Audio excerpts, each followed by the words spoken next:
एक दो तीन चार छः पाँच छः കുബൂസ് മാത്രമല്ല, നമുക്കിന്നൊരു വെറൈറ്റി ചിക്കൻ ചിംചൂരി ചിക്കൻ ഉണ്ടാക്കാം. അതിന് വേണ്ട സാധനങ്ങൾ എന്തൊക്കെയാണെന്ന് നമുക്ക് ഫസ്റ്റ് നോക്കാം.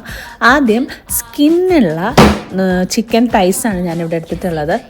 അത് നല്ലപോലെ കഴുകി വൃത്തിയാക്കി ഒരു പാത്രത്തിലേക്ക് ഇങ്ങനെ ഇടുക.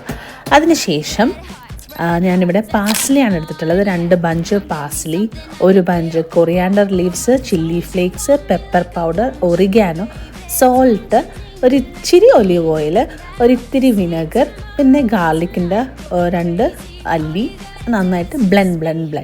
അതിനുശേഷം ഈ ഗ്രീൻ മിക്സ്ചർ നന്നായിട്ട് ആ ചിക്കനിൽ പിടിപ്പിക്കുക. നല്ലപോലെ തേച്ചങ്ങ് പിടിപ്പിക്കുക. 2 hours എങ്കിലും റെസ്റ്റ് ചെയ്യാൻ വെക്കുക.